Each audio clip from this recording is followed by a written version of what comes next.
The ancient texts whisper of a seismic reckoning foretold 2 millennia ago, written in a language of dust and prophecy. Even the Son of Man knew. The very ground beneath their feet was a lie, a geological certainty of doom. Science calls it the Ring of Fire. We call it the Earth's death clock, ticking faster with every single minute. Look closely. That jagged line is not a canyon.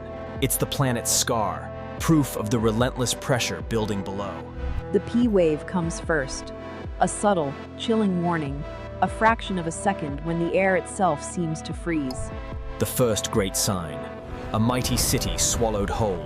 Man's ambition turned to dust in a single, terrifying hour. Every covenant, every earthly promise, is rendered meaningless when the earth itself decides to break its own vows. Is it God's will or merely plate tectonics? When the damage is this immense, does the origin truly matter or only the reckoning? The fire from below. The earth's internal furnace, announcing the inevitable end of the comfortable age. 9.5.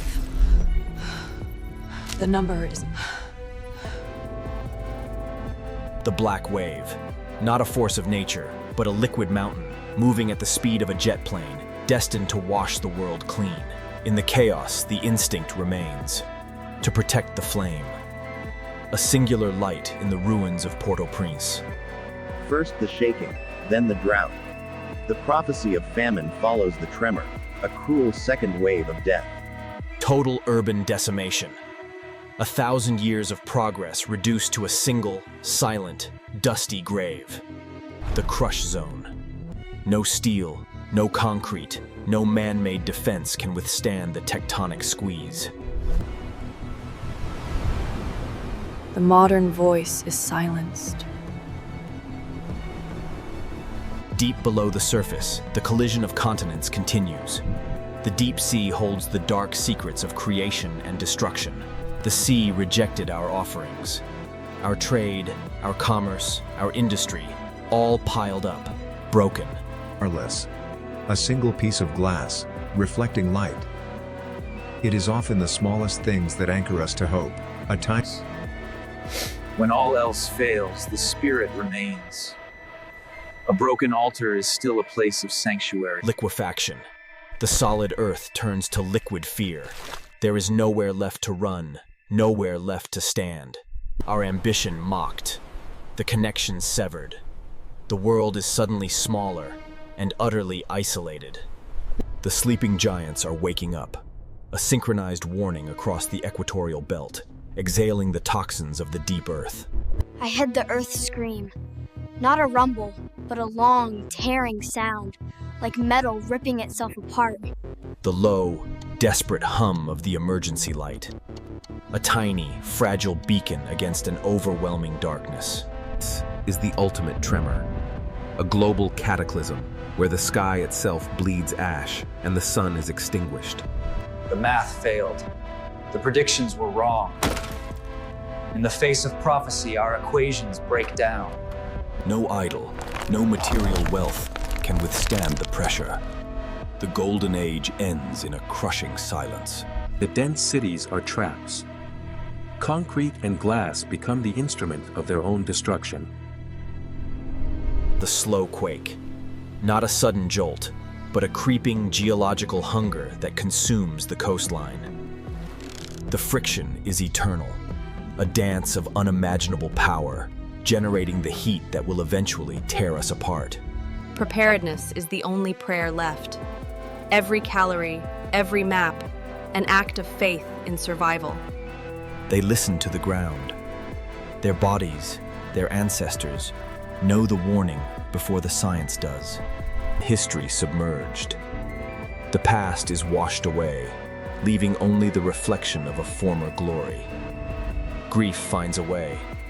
The salt of human sorrow drains into the earth's open wound, offering a meaningless tribute, the point of contact. A brief, searing moment where life connects with life across the darkness. The fractures are synchronized. The planet is not breaking by chance, it is breaking by design.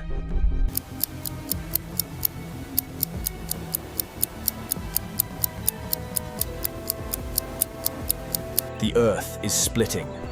The continents are restless, and the tear runs deeper than any map shows. The mind rebels against the impossible. When all knowledge is useless, the intellect simply shuts down.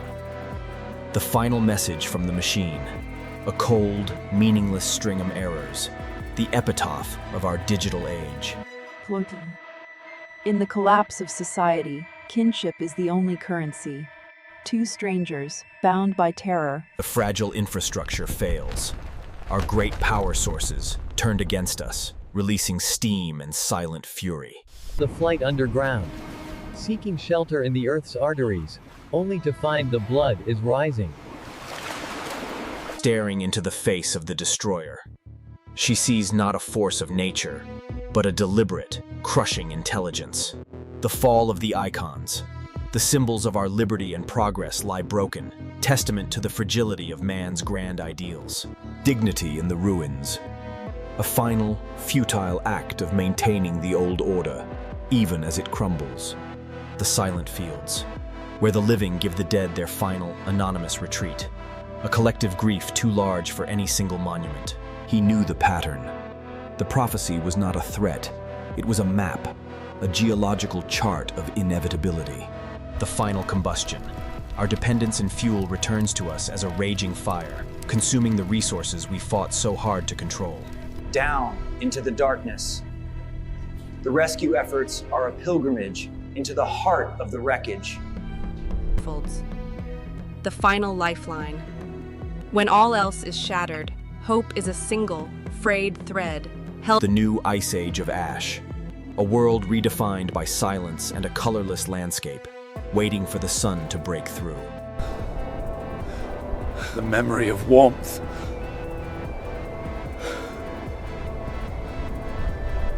Reason clashes with revelation. Even the skeptic must confront the symbol of the prophecy in the wreckage. The witness, seeing the end of the world reflected in the mirror of the human eye, a vision of pure, destructive beauty. The arteries severed. The routes of escape are closed, sealing off the fate of millions. The tremor is constant. Even when the great violence ceases, the subtle hum of the first light.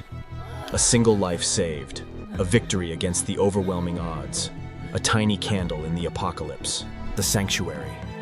A small patch of solid ground becomes the final promised land, a hill of witnesses.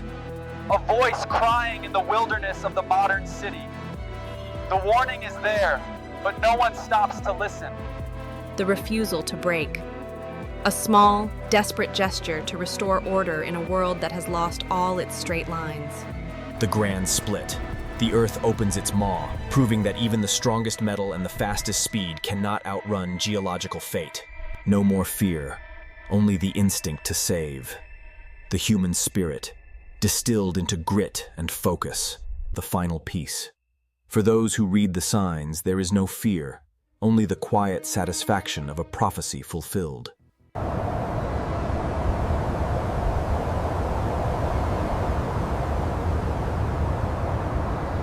Scarcity breeds precision. Every calorie is a precious, deliberate act of survival, rationed against an unknown future. The new gold. Water becomes the currency of the ruined world, a fragile resource fought for in the shadow of the mountains. A final act of defiance, seeding hope into the very fault line that sought to destroy it. Memories scorched. The past exists only in fragments, half-burned pictures clinging to the mud. Education continues. Passing on knowledge, an act of rebellion against the ignorance of chaos. The new civilization. Built on canvas and fear, the true architecture of survival is the tent. The prophet departs, his mission complete, leaving behind only the symbols of his warning. Clutching the earth. The realization that our only true resource is the soil beneath our feet, however broken. The chain of faith. Grandfather and grandson, united in the light of a small, fragile beam. A world redrawn. The old borders are meaningless. The new geography is defined by fissures and floods. The first defiance of life. A tiny, green reminder that destruction is merely a precursor to new creation. The reclamation. Nature swiftly moves into the vacuum we left behind, turning our towers into monuments of the wild. The oldest ritual. Fire and storytelling, the irreducible core of human connection, surviving the technological dark age. A new dawn. The light returns, a beautiful, brutal The look of utter defeat. The realization that some forces are simply beyond control. A humbling of the human intellect. The magnetic field is broken. The Earth's very internal guidance system is compromised, leaving us adrift in physical and moral space. The economy of scarcity.